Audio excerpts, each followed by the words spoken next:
John, thank you very much. And if I can just start off by welcoming you all to London on behalf of the British Society of Thoracic Imaging, and thank Sujal and co for inviting me to speak. So I'm talking about the CT signs in pulmonary hypertension. I think CT plays a very important role in this diagnosis, both in establishing a diagnosis, looking at the vascular and cardiac signs of pulmonary hypertension, as well as helping us characterize the cause of pulmonary hypertension, again looking at the vascular and cardiac signs, but combining those with the parenchymal signs. And I'm sure you all saw that bit coming. Pulmonary hypertension is defined by raised pulmonary artery pressures more than 25 millimeters of mercury at rest or more than 30 millimeters of mercury during exercise. It's a diagnosis which is unfortunately often very significantly delayed because patients present with non-specific signs and symptoms generally of insidious onset, often presenting only after they've developed signs of right heart failure, at which time treatment is less effective. We'd like to be diagnosing them earlier. A brief word on the classification of pulmonary hypertension. This is a clinical classification trying to group together diseases with similar pathophysiological mechanisms which will have similar therapeutic options.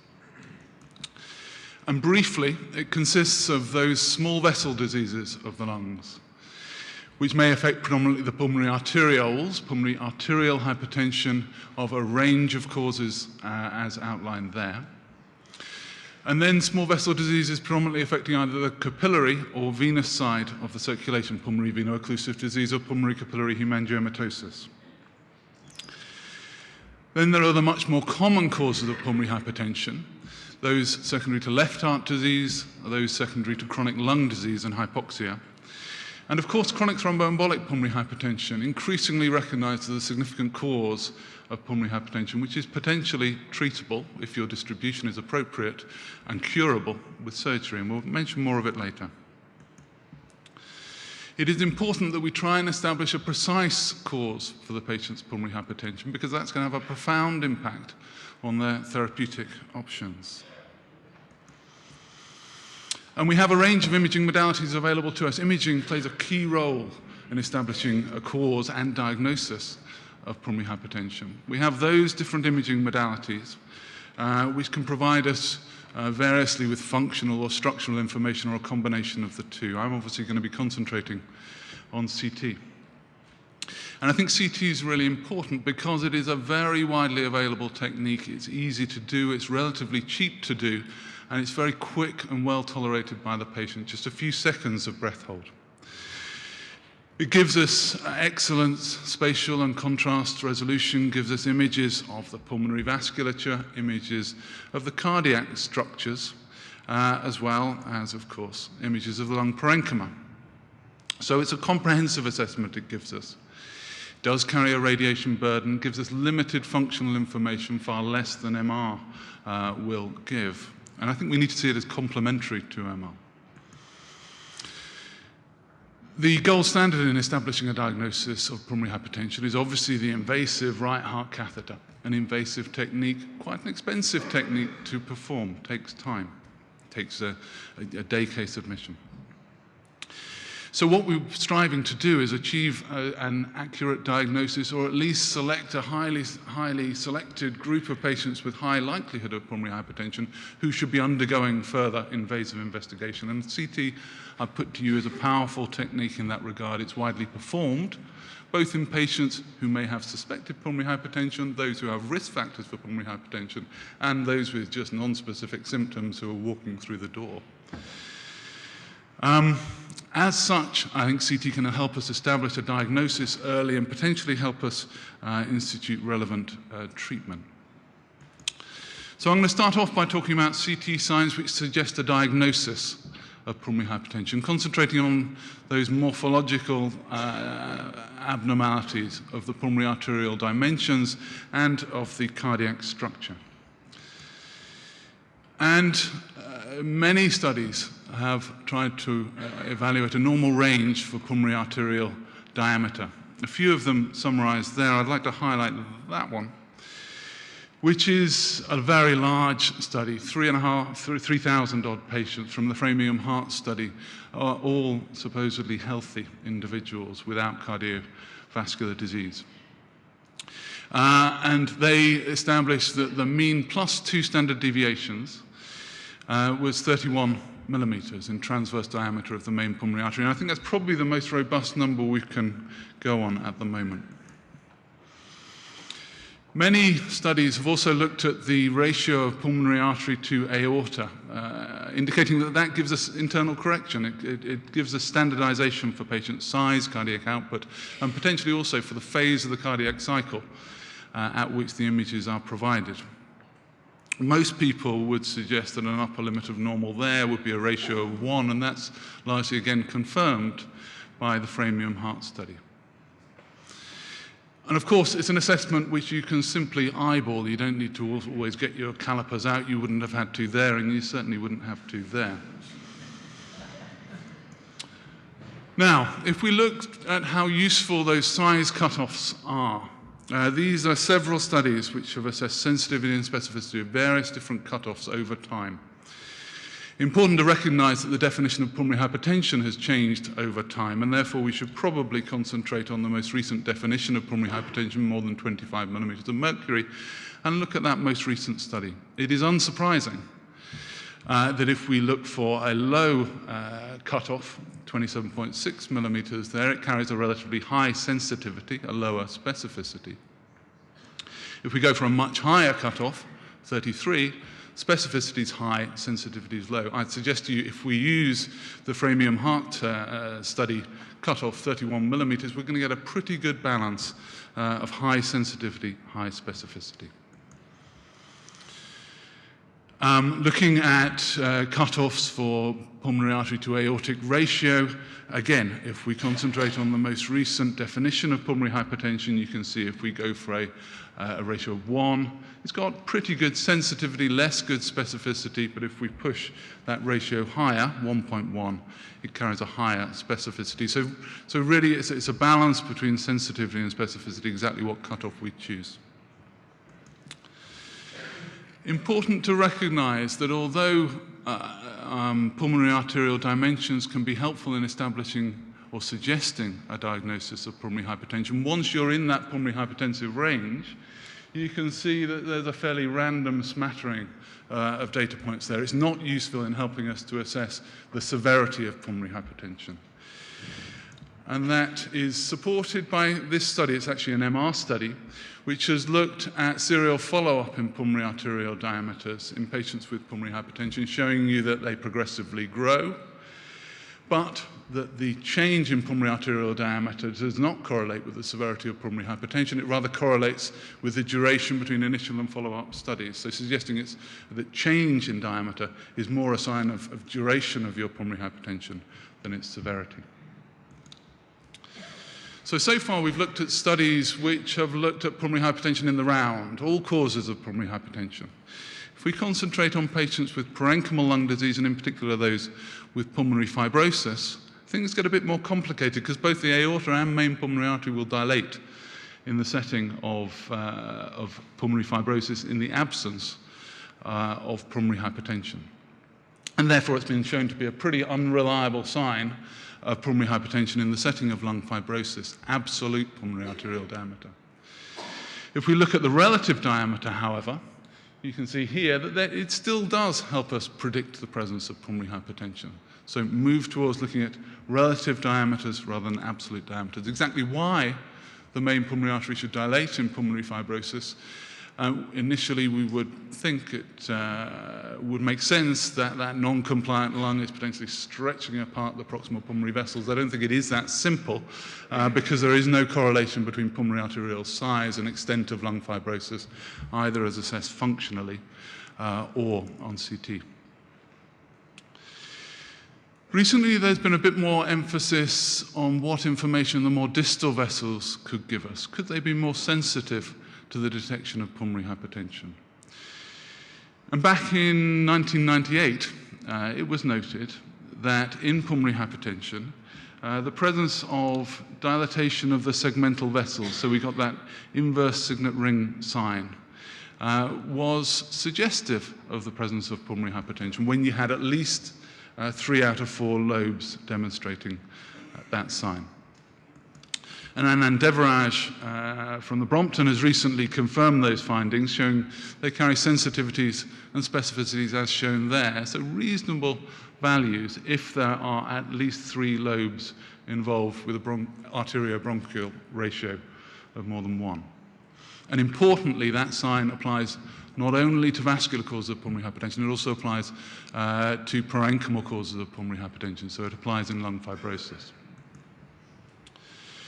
This is a study which has taken things a little step further. It's a subgroup of patients from the NET trial. They've assessed the small vessels of the lung in a computerized manner, plucking out small vessels, then selecting only those less than 5 millimeters in diameter, which are running perpendicular to the scanning plane, then calculated the area of those vessels in comparison to the area of the lung. And they've shown that there's a pretty good correlation between small vessel area and pulmonary arterial pressures, and a much worse correlation between main pulmonary artery diameter and pulmonary arterial pressures. So potentially those small vessels are giving us additional information about what's happening with pressure in the pulmonary arteries. I'll briefly run through these. Other assessments on CT have shown correlation with pulmonary arterial pressures. Fractal dimension can change. Pulmonary arterial volume can increase. Right main pulmonary artery distensibility can reduce in the setting of pulmonary hypertension. It's suggestive of that diagnosis, but all of these are rather clunky things to do. They're not the sort of thing you'll do in your routine reporting session. Whereas this one, I think, is something we could use more of, looking at the profile of the bolus tracking curve when we're doing a CTPA to give us an idea of what's happening with right ventricular function. This study's looked at the time to triggering of the CTPA at 100 Hounsfield units here. And you can see that in the control group, the triggering was pretty fast, 6.6 seconds on average. If you've got pulmonary hypertension, it's extended. If you've got pulmonary hypertension and right ventricular dysfunction, it's extended even further. So potentially, looking at that profile of the main pulmonary artery enhancement is giving an idea of whether or not pulmonary arterial hypertension may be present or if there may be right ventricular dysfunction, and that may be an adjunctive tool. Talking of which, so far we've talked about just single measurements and how they help us predict pulmonary hypertension, but we've got the opportunity to combine those measurements, both within the same test, here looking at CT, looking simply at pulmonary artery diameters. If the main pulmonary artery is dilated and at least 3 out of 4 lobes demonstrate dilatation of segmental vessels, in this study it carried 100% specificity for the presence of pulmonary hypertension. If we combine that bolus tracking data with the presence of main pulmonary arterial dilatation, again, the presence of both is associated with a very high specificity. So combining data within modality can be helpful. And potentially combining data across modalities can be helpful. If we combine CT scores and echo scores, we produce a score which is more accurate than either test alone, and that's been demonstrated by Anand Devaraj and Robin Condliffe. Is all of this helpful? Are we getting useful prognostic information? There's very limited data out there at the moment. What there is, I show here, in bronchiectasis. This is a study which has looked at patients with bronchiectasis followed up over approximately 11 years. They've looked at pulmonary arterial dimensions and shown that dilatation of both left and right pulmonary artery is a significant risk factor for mortality over that follow-up period, 8 times increased risk of death. So potentially useful information.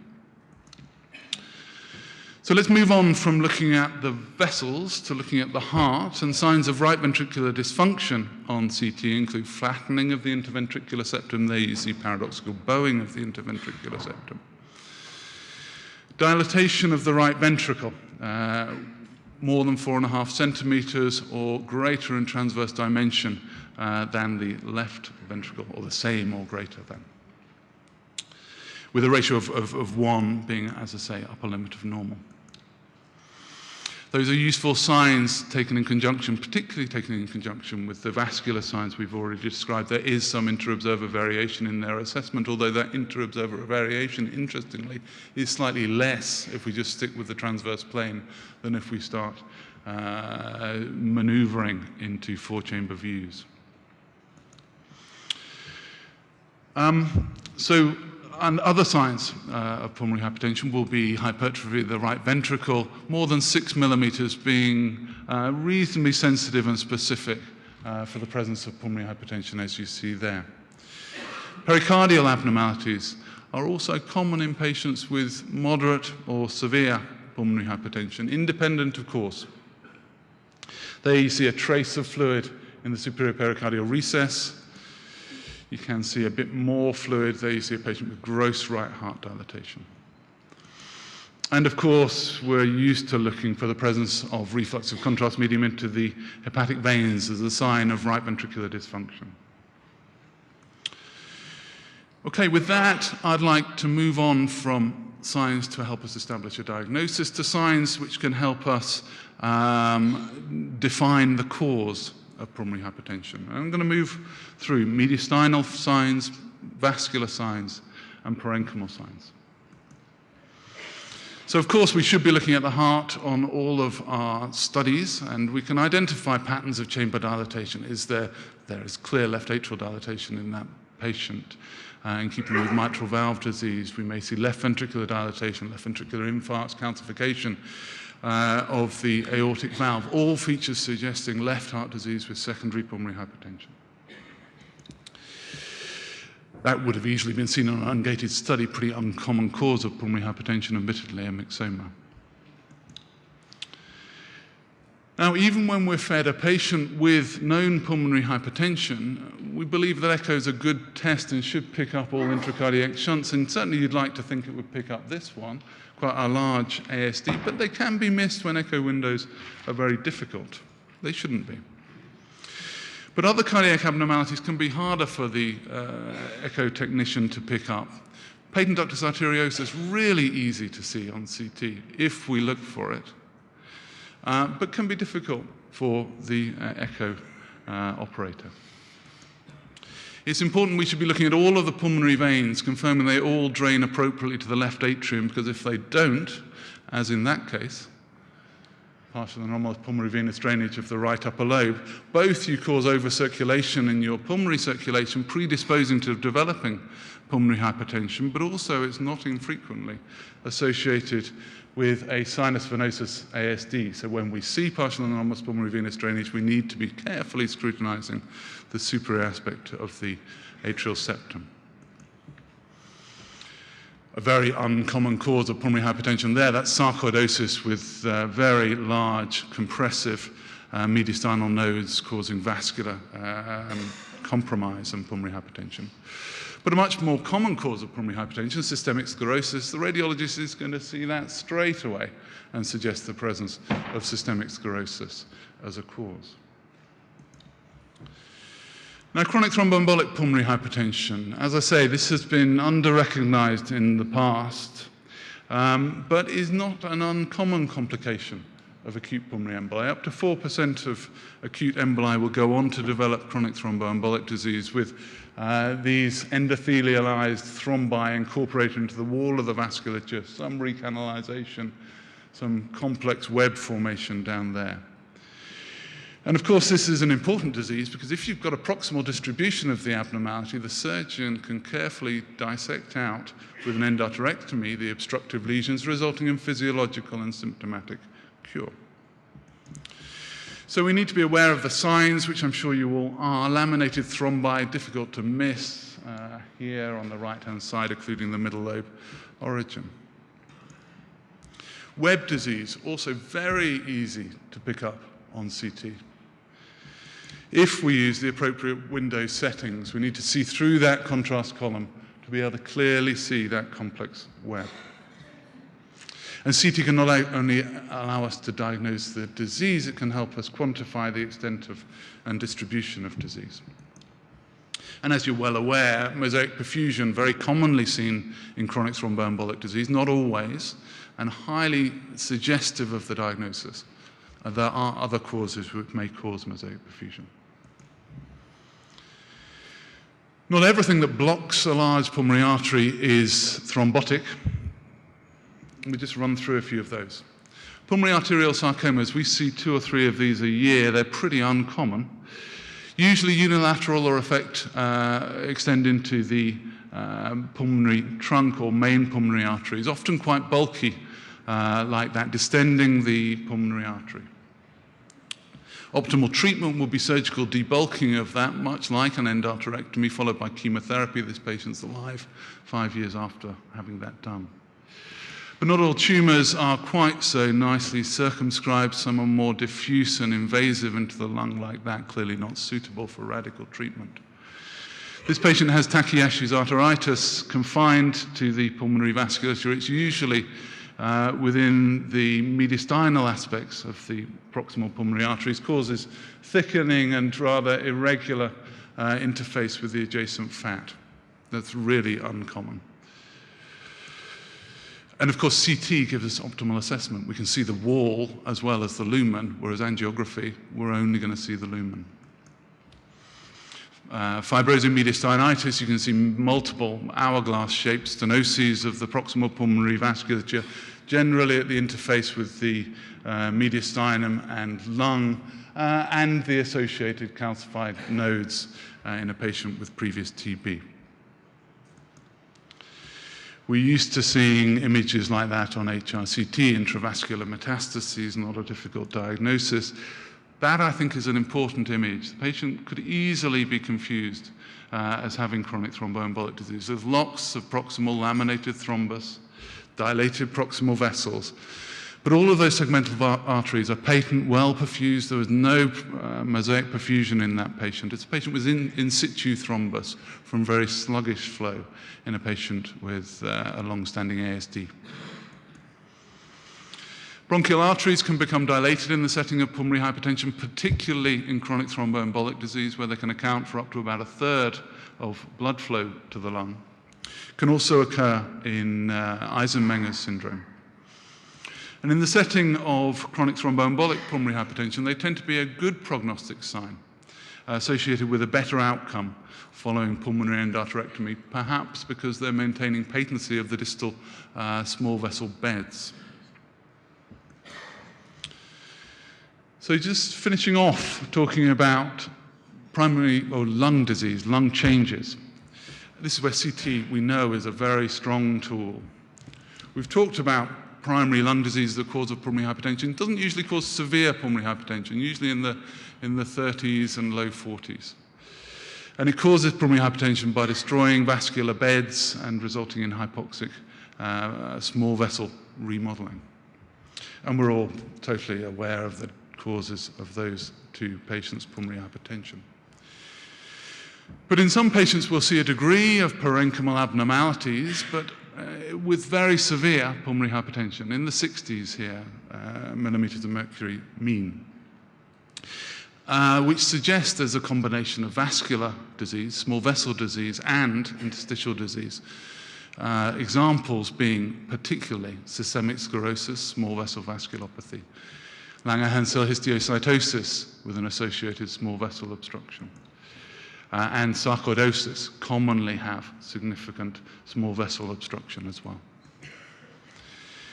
Just finishing off now with those small vessel diseases, which we mentioned right at the beginning: pulmonary arterial hypertension, IPAH, pulmonary capillary hemangiomatosis affecting the capillaries, and veno-occlusive disease. The latter 2 are really important to try and differentiate because they will respond really badly to conventional arteriolar dilators. They can develop acute pulmonary edema.